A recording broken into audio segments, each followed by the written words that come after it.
हाल फिलहाल में शेयर बाजार में बहुत जबरदस्त बिकवाली देखने को मिली है। बुखार सा आ गया है शेयर बाजार में और जिन्होंने पैसा डाला वो तो पछता ही रहे हैं। लेकिन जिन्होंने नहीं डाला वो उत्सुक हैं कि क्या ये अपॉर्चुनिटी हो सकती है? क्या बाजार में अब ऐसा मौका आ गया कि दोबारा से निवेश किया जा सकता है? बहुत सारे सवाल होंगे आपके मन में। इस शो में उन सवालों का जवाब ढूँढेंगे और हमारे साथ जो मेहमान जुड़ रहे हैं वो बेहद ही खास हैं क्योंकि उन्होंने ही भारतीय बाजार में नींव रखी स्टॉक ब्रोकिंग की और इन्वेस्टमेंट बैंकिंग की। जी हाँ, मैं बात कर रहा हूँ फर्स्ट ग्लोबल की चेयरपर्सन, एमडी और फाउंडर देवीना मेहरा जी का। देवीना जी नमस्कार, स्वागत है आपका। मुद्दा ये है कि स्टॉक मार्केट पे जैसे मैंने इस शो की शुरुआत में कहा कि बहुत ज़्यादा तनाव है, पिछले कुछ दिनों में लगातार गिरावट है। ये गिरावट बाकी जो क्रैशेज़ आए हैं मार्केट में आज तक इतिहास में, उससे अलग कैसे है? मिसाल के तौर पे आपने बहुत सारे क्रैशेज़ देखे जिसमें एशियन मार्केट का क्रैश शामिल था, डॉट कॉम बबल था, 2008 की मंदी थी सबप्राइम क्राइसिस वाली। उसके बाद फिर कोरोना काल देखा हमने। मार्केट तो हर समय क्रैश हुई थी। इस बार बहुत ज़्यादा पैनिक की स्थिति है, निवेशक घबरा गए हैं। तो इस क्रैश को आप कैसे देखते हैं? कि आपने जैसे बताया इतनी बार मार्केट नीचे गई है, तो सबसे बड़ी बात तो ये है कि ये कोई अनहोनी नहीं है, कोई अप्रत्याशित बात नहीं है कि बाज़ार गिरता है, बाज़ार गिरता ही है। आप पिछले 18-19 साल के देखें डेटा तो 3 ही 4 साल हैं जिसमें बाज़ार 10% से कम घटा ऊपर से और उसमें 1 साल 2023 भी था। तो आप समझ लीजिए 2 साल के बाद आपका करेक्शन आया तो हम लोग सबको थ्योरी में ये मालूम है। आप लोग सबको यहाँ पर आपके सब दर्शकों को अगर मल्टीपल चॉइस में दिया जाए कि सबसे वॉलेटाइल एसेट क्लास कौन सी है, तो सब लोग टिक करेंगे हाँ इक्विटी है। तो इन थ्योरी सबको मालूम है कि इक्विटी वॉलेटाइल एसेट क्लास है, लेकिन जब वो एक्चुअल में होता है तो लगता है कि दुनिया का अंत होने जा रहा है। और एक थोड़ा-सा डाइग्रेशन है, मतलब राकेश झुनझुनवाला जी पे एक किताब आई थी, उसमें वो जो लेखक थे शायद उन्होंने भी उस लाइन पे इतना ध्यान नहीं दिया, लेकिन मेरे हिसाब से वो पूरी किताब का सार इसमें था कि राकेश ने बोला कि मैंने पैसा बनाया 1989 से 92 में, 2003 से 2007 में और 2009 से 2011। तो ये 3 पीरियड में मेरा बड़ा पैसा बना। बीच में 5-5 साल ऐसे गए जिसमें मेरा पैसा नहीं बना। तो मैंने कहा ये उसकी सुपर पावर थी, ये समझना कि इक्विटी मार्केट में ऐसा होता है कि 2 साल में आपके 5 साल के रिटर्न आ जाएँगे और बाद में रिटर्न नहीं आएगा, या वाइस वर्सा कि 94 से 2003 जो पीरियड था उसमें सेंसेक्स नेट रिटर्न 0 था 9 साल। उसके बाद 4 साढ़े 4 साल में 6 गुना हो गया इंडेक्स। तो यही बाज़ार है। अब जो आपने कहा कि इस बार पैनिक ज़्यादा है, उसका कारण ये है कि बहुत सारे निवेशक नए हैं बाज़ार में, जो कोविड के बाद से ही आए हैं, तो उन्होंने खाली बाज़ार को एक तरफ़ा ही जाते देखा। और पिछले साल जब मैं लोगों को समझाने की कोशिश करती थी कि रिस्क मैनेज करना है, कॉशियस रहना है, तब कोई सुनने को राज़ी नहीं था। मुझे तो मेरे एक रिलेशनशिप मैनेजर ने ये भी कहा कि मेरे एक क्लाइंट मुझे कह रहे थे कि आपकी मैम को सुनने में तो अच्छा लगता है, लेकिन वो मदर टेरेसा जैसे बात करती हैं, अभी आप लोग को एग्रेसिव होके स्मॉल कैप बेचना चाहिए। हमने कहा नहीं भैया, ये नहीं करना है। और अच्छे खासे बड़े निवेशक भी, फैमिली ऑफिस तक भी लोग आके कहते थे कि हमारा एक्सपेक्टेशन बहुत ज़्यादा नहीं है, आप 30-35% कंपाउंडेड हर साल दे दीजिए। मैंने कहा ऐसा किसी के पास जादू की छड़ी नहीं है जो 35% मार्केट में कंपाउंडेड दे देगा। और जहाँ तक अभी हम लोग जहाँ हैं उसकी बात है, तो उसमें आपको 2-3 चीज़ देखनी पड़ेगी। एक तो है large cap versus small cap. अब ये मैंने मार्केट गिरने के बाद नहीं कहना शुरू किया। आप मेरे पिछले जुलाई के भी इंटरव्यूज़ या ट्वीट्स देखें तो मैंने यही चीज़ कही थी कि अब आप निकल जाइए जो भी एरियाज़ हैं जहाँ अति हो गई है, या जिसमें स्मॉल कैप तो था ही, और भी कई सारी ये थीम आती हैं। मैं तो बोलती हूँ कि अगर आपको पता करना है कि कहाँ अति हो गई है, कहाँ रिस्क ज़्यादा है, आप देखिए कहाँ पर थीमैटिक एनएफओज़ आ रहे हैं, म्यूचुअल फंड की नई स्कीम्स कहाँ आ रही हैं। वो नॉर्मली उस थीम का अंत होता है, अंत के आस-पास होता है, उसका शुरुआत नहीं होती है। तो वो सब चीज़ों से निकल के आप स्टेडी पोर्टफोलियो में जाइए। तो वो मैंने क्यों कहा, आप अगर लार्ज कैप की तरफ देखें, तो हमारे दिमाग में है कि इक्विटी मार्केट्स कंपाउंड करती हैं 15-16% हर साल, लेकिन वो भी हर साल ही नहीं, हर दशक भी बहुत अलग-अलग कंपाउंडिंग होती है। तो जो 2011 से 20 वाला वो वाला जो दशक था, उसमें कंपाउंडिंग बहुत कम हुई। मतलब आप ₹100 डालते तो 10 साल में आपको ₹230 मिलते, जबकि आपको एफडी में 200 मिल जाते।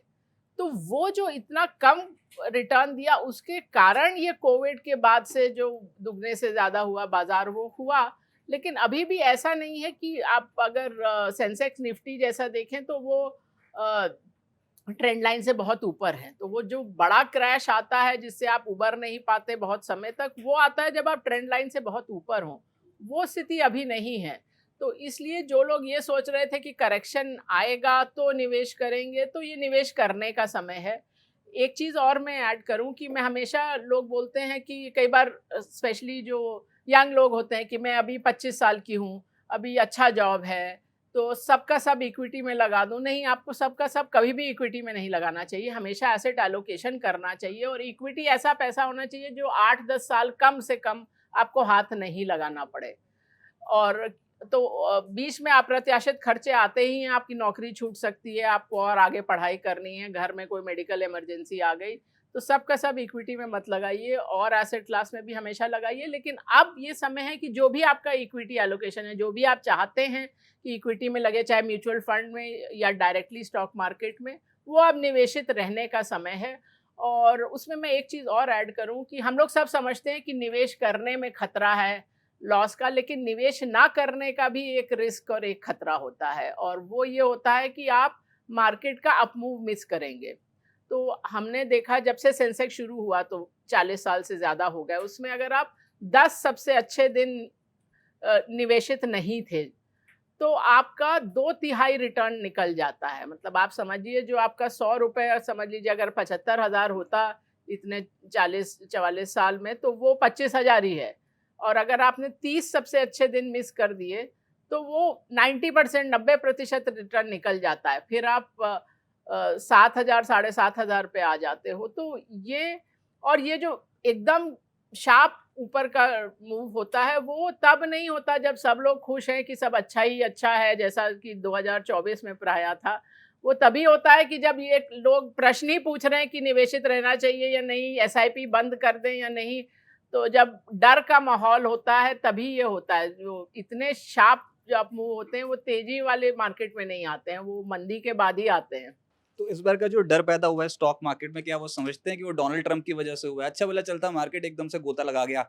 ये जब से ट्रंप आए हैं तब से सरदर्द बने हुए दुनिया के लिए। कैसे देख रहे हैं आप डोनाल्ड ट्रंप की पॉलिसीज को, और देख उनका इम्पैक्ट भारतीय स्टॉक मार्केट पे कैसे पड़ेगा?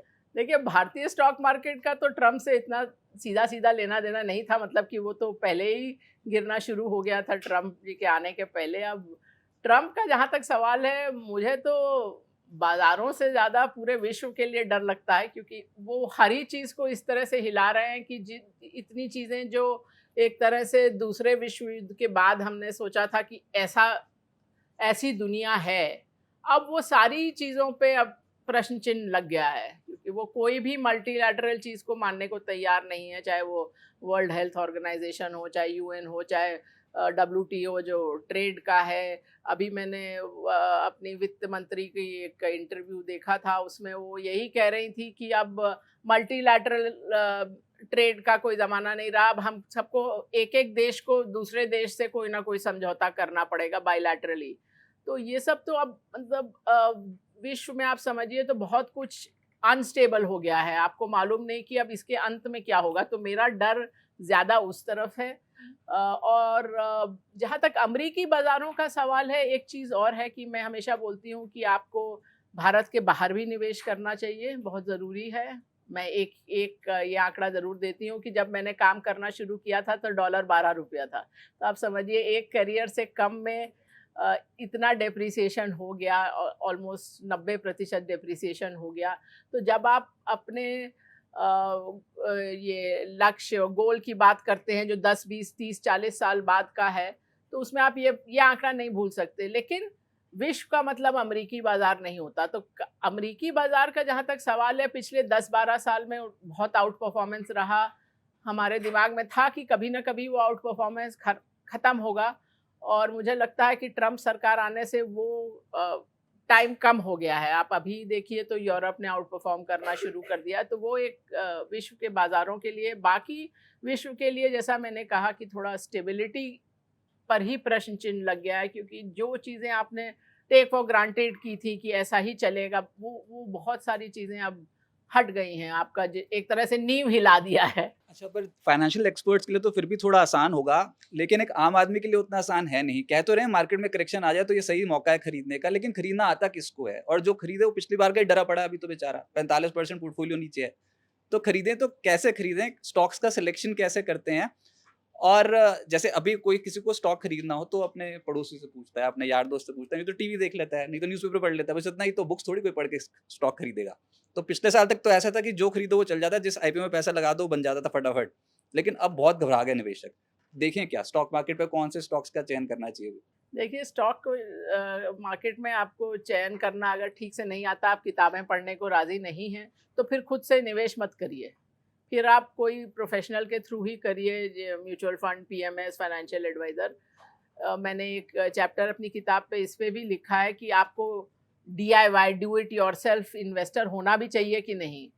का आप अपना ट्रैक रिकॉर्ड देखिए, एक अपने को समझ लीजिए आप एक फंड मैनेजर हैं, तो उस फंड मैनेजर का क्या ट्रैक रिकॉर्ड है। उसमें ये नहीं कि खाली जहाँ जहाँ अच्छा हुआ वहीं वहीं वो आपने डेटा रख लिया। आप पूरा का पूरा अपना डीमैट अकाउंट देखिए कि क्या हुआ उसमें, और फिर बोलिए कि ये अगर अलग से एक फंड मैनेजर होता तो इसको मैं कितना पैसा देती निवेश करने के लिए।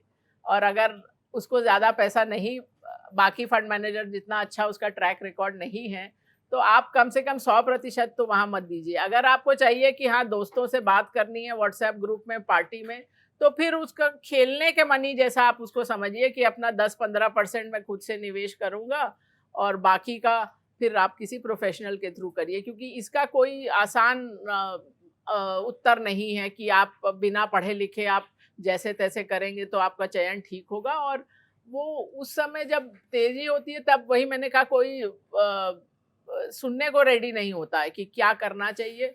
और आईपीओ का आपने नाम लिया तो मैं तो यही हंसती थी पिछले साल की, आईपीओ में तो आप आईपीओ में निवेश ही नहीं कर रहे हो, आप ये सोच ही नहीं रहे हो कि ये कंपनी का बिजनेस क्या है, ये वैल्यूएशन ठीक है कि नहीं। आप सोच रहे हो कि ये लॉटरी है कि मिलेगा तो उसको अगले हफ्ते बेच देंगे, जो कि सेबी का डेटा भी यही दिखाता था कि फंड्स नहीं लेकिन इंडिविजुअल्स जिनको मिला है वो एक हफ्ते के अंदर बेच देते हैं अगर आईपीओ ऊपर खुला। तो फिर तो ये तो बबल बस्ट होना ही था। वो तो मुझे, मतलब आप वही बोल रहे हैं कि बाद में मैं नहीं कह रही हूँ, मेरे तो नज़र ही आ रहा था कि इस तरह की चीज़ चलती नहीं है लंबा।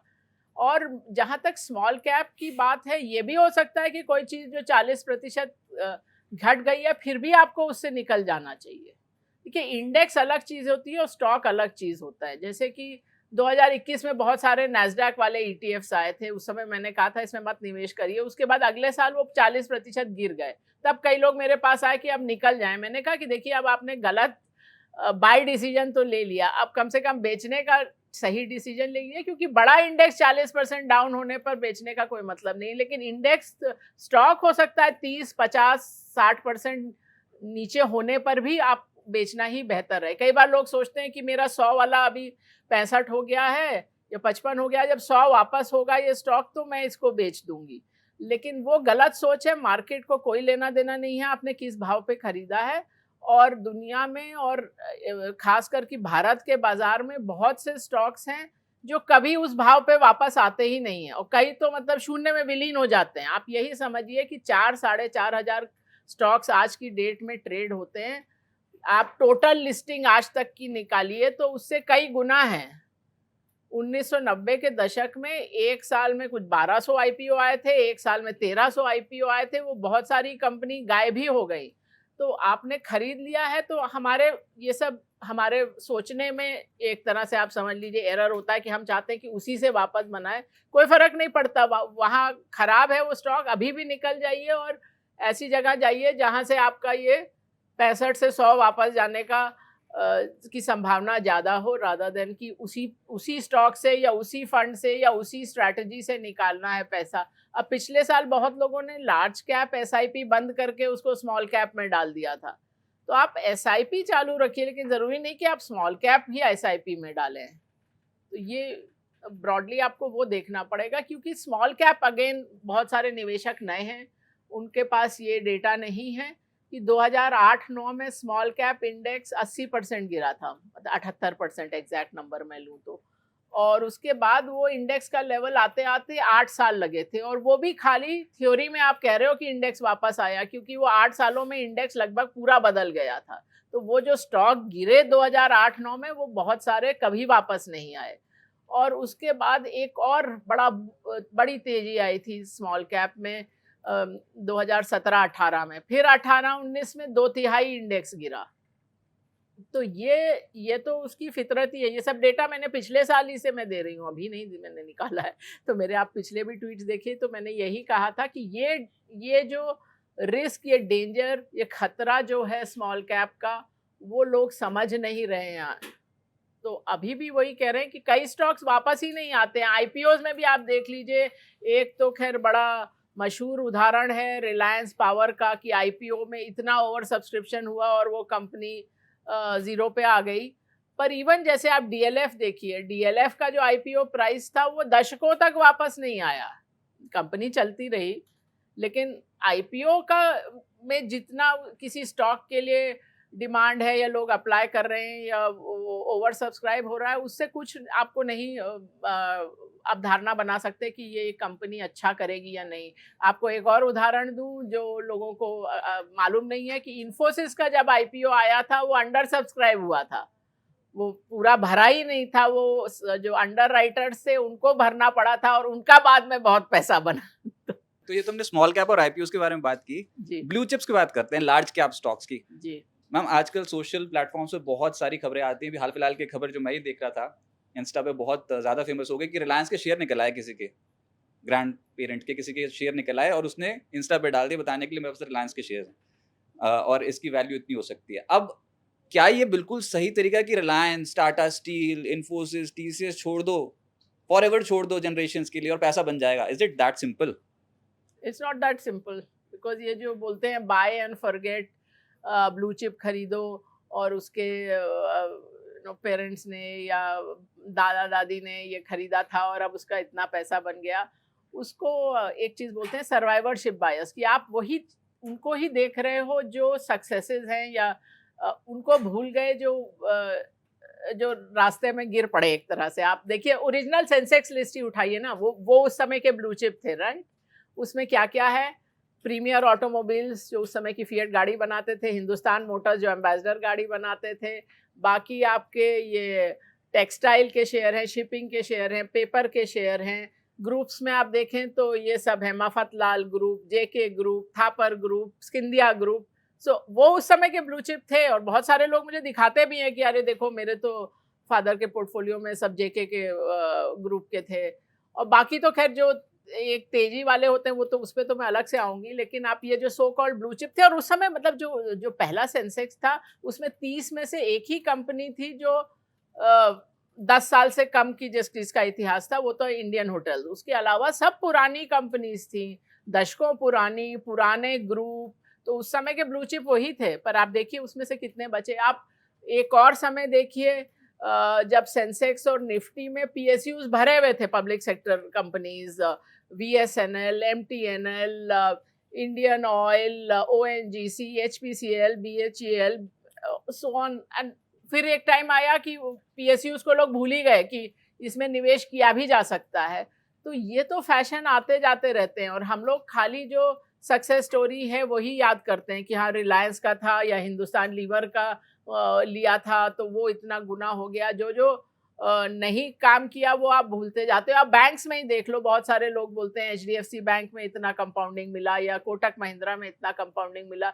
जो बैंक्स गायब हो गए उनको आप भूल जाते हो। Times bank, centurion bank, yes bank का इतना बड़ा प्रॉब्लम हुआ। और भी अभी मुझे मतलब बैंक्स में तो कितने ही को मिला, ग्लोबल ट्रस्ट बैंक जो गायब ही हो गए या जिनमें निवेशकों ने बहुत पैसा खोया।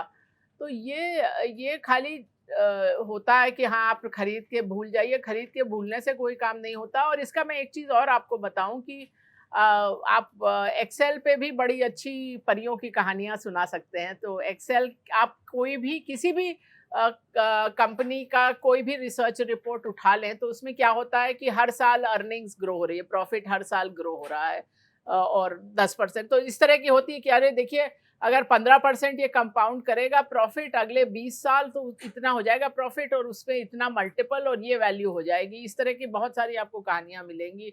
और वैसे भी आप देख लीजिए तो 99% रिसर्च रिपोर्ट यही होती है कि प्रॉफिट अभी भी 5 साल भी ग्रो करेगा, टर्मिनल वैल्यू में भी ग्रो करेगा।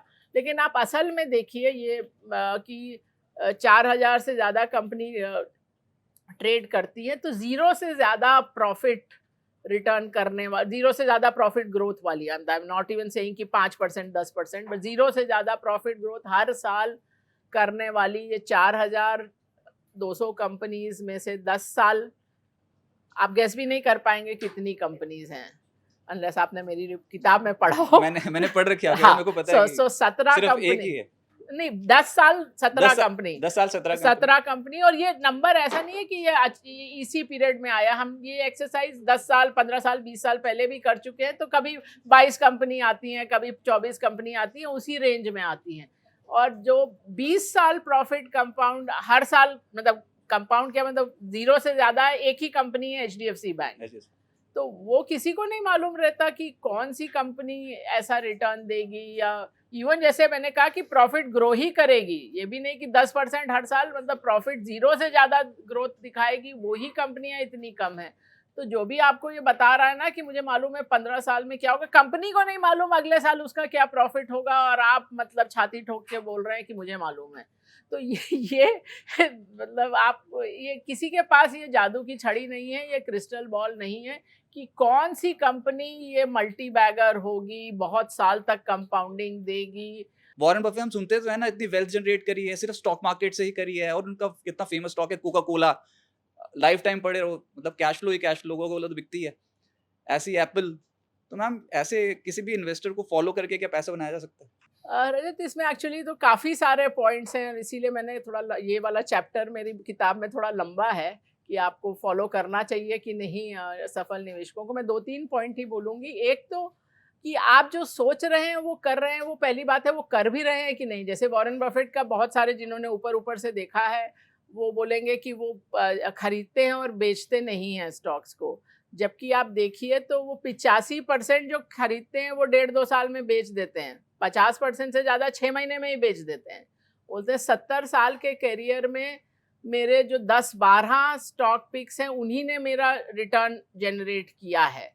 आप सोचिए, और उनको भी पहले से नहीं मालूम था कि यही 10-12 पिक्स होंगे। और राकेश को भी आप जब भी मिलते, और मतलब मैं अच्छी तरह जानती थी, तो हर बार मिलो तो वो अलग ही अलग स्टॉक की बात करते थे। उसको तो नहीं मालूम था कि मेरा पैसा टाइटन, क्रिसिल, लुपिन में ही बनेगा। आप बहुत सारे स्टॉक लेते हो और उसमें से कुछ आपको मल्टी बैगर बनते हैं, लेकिन कौन से मल्टी बैगर बनेंगे वो नहीं मालूम होता। लेकिन और आपको पढ़ना चाहिए सब निवेशकों की जो वो कहते हैं, पर पढ़ के सब का सब ऐसा का ऐसा नहीं निगल लेना चाहिए, क्योंकि कई बार जैसा मैंने कहा कि वो जो आप सोचते हो वो कर भी नहीं रहे हैं। दूसरी चीज़ एक ये भी होती है कि कोई चीज़ एक वक्त में एक बाजार में उसका काम हुआ, उसका मतलब नहीं कि वही थीम हमेशा चलेगी। बाजार में हर थीम बदलती है, एसेट क्लास, कंट्री, सेक्टर। तो जैसे कई लोग पीटर लिंच को फॉलो करते हैं। अब पीटर लिंच की आप किताब पढ़ें तो उसमें क्या है कि जिस कंपनी का आपको सामान अच्छा लगता है उसका आप शेयर ले लीजिए। जैसे उसने एक एग्जांपल दिया था कि मेरी वाइफ को पैंटीहोज एक कंपनी का पसंद आया, तो मैंने वो वाली कंपनी खरीद ली। लेकिन वो एक समय था यूएस मार्केट में जब कंज्यूमर ब्रांड कंपनीज अच्छा कर रही थी, तो वो उन्होंने वो चीज़ राइड की। और मैं पीटर लिंच को सबसे ज़्यादा, जो एक तरह से मैं बोलूँ, सबसे ज़्यादा नंबर इस चीज़ के लिए देती हूँ कि उनको ये समझ में आया कि ये हमेशा नहीं काम करेगा। तो उन्होंने खाली 14 साल वो फंड चलाया, और मेरे ख्याल 44 साल की उम्र में वो रिटायर कर गए कि ये चीज़ अब ज़्यादा नहीं चलेगी, तो हाई पे वो रिटायर कर गए। वो उनकी समझदारी थी। और एक फंडामेंटल चीज़ और भी है, हम लोग कहाँ से शुरू करते हैं कि इसने बहुत पैसा बनाया तो उसने क्या स्ट्रैटेजी यूज़ की। लेकिन प्रश्न को आप उलट के देखिए कि जितने लोगों ने वो स्ट्रैटेजी यूज़ की उनका क्या हुआ। जैसे कि अगर आप बहुत हाई रिस्क स्ट्रैटेजी यूज़ करें जिसमें 90% लोग एक साल में बैंकरप्ट होके, कंगाल होके निकल जाते हैं, 10% जो बचते हैं वो 10 गुना कर देते हैं पैसा। तो आप 5 साल ऐसा करिएगा, तो अगर आप 100 लोगों से शुरू किया, तो एक एक व्यक्ति बचेगा जिसने अपने पैसे को पता नहीं कितना गुना कर लिया, और बाकी जो 99% लोग हैं वो बाहर हो गए बाजार के। तो अब आप सोचोगे इसने तो बना लिया इतना पैसा, तो इसकी ही स्ट्रैटेजी हम फॉलो करें, तो वो वहीं आप गलत हो जाओगे, क्योंकि वो उसमें अधिकतर लोग तो निकल ही गए बाजार से। तो आप तो खाली देख रहे हो कि हाँ, इस एक आदमी ने पैसा बनाया। तो वो जैसे राकेश से भी एक बार किसी ने पूछा था कि आपने ट्रेडिंग में पैसा बनाया और आप सबको बोलते हो कि ट्रेडिंग ना करो। बोल रहे हैं कि वो तो वही बात है कि मैं स्मोकर हूँ, तो मैं अपने बच्चे को फिर भी कहता हूँ कि सिगरेट मत पियो। तो मेरा उसमें पैसा बन गया, इसका मतलब ये नहीं कि वो ठीक नीति है। आपने फर्स्ट ग्लोबल को ग्लोबल स्केल पे पहुंचा दिया, लेकिन उसमें एक प्रश्न अब सबके दिमाग में यही है, एफआईज होते क्या हैं, कहाँ बैठते हैं, क्या खाते हैं, क्या पीते हैं, स्टॉक मार्केट पे इतना ज्यादा असर कैसे पड़ जाता है? वैसे असर पड़ता भी है एफआईज निवेश करें भारत में या ना करें? इस बार तो न्यूज हेडलाइन एफआईज के ऊपर ही बन गई कि एफआईज चले गए हैं, एफआईज वापस आ नहीं रहे हैं, स्टॉक मार्केट गोते पे गोते लगाई जा रही है। देखिए, एफआईआई तो पूरी दुनिया में होते हैं। ऑफ कोर्स जो विकसित देश हैं वहाँ ज़्यादा हैं, क्योंकि पैसे वहाँ ज़्यादा हैं। और मैंने पैसे मैनेज करना तो बाद में शुरू किया। पहले 20 साल तो वो मेरे क्लाइंट्स थे। हमारा मेन बिजनेस ही वही था कि broking and investment banking to FIIs. So वो अब बहुत करीब से देखा है उनको। तो वहाँ के जैसे पेंशन फंड हो सकते हैं, वहाँ की सरकार का पैसा हो सकता है, वहाँ के म्यूचुअल फंड जो हैं वो निवेश करते हैं। लेकिन जो आपने प्रश्न बोला कि एफआईआई क्या करेंगे, अब उसमें क्या चीज़ निहित है, आप ये समझ रहे हैं कि एफआईआई निवेश करेंगे तो बाजार चलेगा, एफआईआई बेचेंगे तो बाजार गिरेगा। लेकिन ऐसा है क्या? क्योंकि मैं बहुत डेटा और आंकड़ों पे जाती हूँ, और जैसा मैंने बताया, मैंने तो ये बिज़नेस ही इसलिए शुरू किया था कि एफआईआईज़ के लिए मार्केट खुली है तो प्रोफेशनल इन्वेस्टिंग होगी। और जैसा मैंने कहा, मेरे सब क्लाइंट्स भी वही थे। लेकिन जहाँ तक डेटा का प्रश्न है, आप देखिए तो इस चीज़ में कोई साम्य नहीं होता कि जब एफआईआई निवेश कर रहे हैं तो बाजार चल रहा है। इससे बड़ा मैं आपको क्या उदाहरण दूँ कि एफआईआईज़ ने निवेश करना शुरू किया लगभग 1994 में, और उसके बाद 9 साल में बाजार वहीं का वहीं रहा, ऊपर गया नीचे गया, बट 9 साल बाद वहीं था।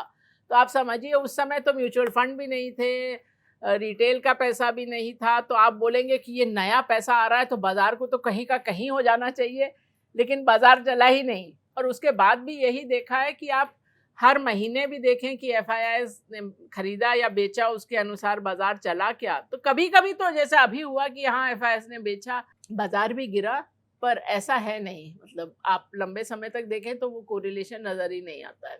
एक तो ये भी कह रहे थे कि कैसा बिजनेस हुआ जो पहले उल्टा चल पड़ता है, उसके बाद हम पहले नीचे से फिर दोबारा उठते हैं, तो नीचे दोबारा पहले नीचे लगाते हैं ना, हम क्यों इतनी तेजी में घुस गए? तो सब इसी के चलते बहुत परेशान हो रहे हैं। तो मैम, ये जो बैक गियर लगता है, ये जो नए निवेशकों को लगाया, जो नए नए एंट्री करके आए थे, डीमैट खुलते हुए देखे, म्यूचुअल फंड पोर्टफोलियो भरते हुए देखे, उनको क्या सलाह होगी? वो कैसे पेशेंस रखे? उन्होंने देखा ही नहीं जो भी मार्केट में ये हो रहा है, उन्होंने हमेशा तेजी देखी है। तो आपका मैसेज क्या होगा उनको? कि किसी भी चीज़ में इतिहास और आंकड़े मत भूलिए। जैसा मैंने कहा, बाजार का तो यही इतिहास है कि वो ऊपर नीचे होता है। तो अब निवेशित रहिए, लेकिन ज़रूरी नहीं कि जहां अभी आप फिलहाल निवेशित हैं वहीं निवेशित रहिए। ये बहुत इंपॉर्टेंट चीज़ है, क्योंकि आप कई जो स्टॉक पिछली तेजी वाले होते हैं वो अगली तेजी में नहीं वापस आते हैं। तो वो जो एक तेजी वाले स्टॉक होते हैं, कई उसमें से पूरी तरह से निकल जाते हैं। तो इस में मत बैठे रहिए कि अब वो 60 हो गया है 100 वाला, तो मैं 100 होने पर निकलूंगी। एवरेजिंग कर लें? नहीं, एवरेजिंग भी कभी नहीं करनी चाहिए। हो सकता है वो स्टॉक अभी भी सेल ही हो, वो 60 वाला और 30 हो जाएगा। कोई भी चीज़ 80% गिर के और 80% गिर सकती है। ऐसे कितने ही उदाहरण हैं। आप वो जो टेक तेजी थी 99-2000 की, उसमें देखिए ना, स्टॉक्स 2-3 हज़ार से 2-3 रुपया हो गए। तो कुछ भी हो सकता है। तो हर तेजी में अलग अलग स्टॉक चलते हैं, खासकर ये जो छोटे मोटे स्टॉक होते हैं। तो इसलिए निवेशित रहिए, लेकिन जहां निवेशित हैं वहीं, जरूरी नहीं कि वहीं निवेशित रहिए। तो पढ़ाई करनी पड़ जाएगी, पिछली बार जो चुना था वही खराब निकला, अब नया चुनेंगे फिर वो खराब निकल आएगा। तो फिर वही जैसा मैंने कहा कि आप फिर म्यूचुअल फंड, पीएमएस, उन सब में जाइए। खुद से निवेश करना ज़रूरी नहीं है। आपके पास समय नहीं है, आप दिन भर कहीं और नौकरी करते हैं, व्यवसाय करते हैं, तो फिर प्रोफेशनल्स पे डिपेंड करिए। आप अपने निवेश अपना अगर खेलने के मन है तो 10-15% अपने लिए रखिए, बाकी प्रोफेशनल्स तो को यूट्यूब दीजिए। पे तो सिखाते हैं आजकल बहुत फिन इन्फ्लुएंसर्स, वो तो सिखाते हैं कि देखो कितना स्पीड से पैसा बनता है। हाँ, तो वही मैंने पहले भी कहा कि अपने खून पसीने की कमाई के प्रति इतना बेरहमी से ना पेश पेश आइए, सोच समझ के काम करिए। राइट दिव्या जी, बहुत शुक्रिया। शुक्रिया।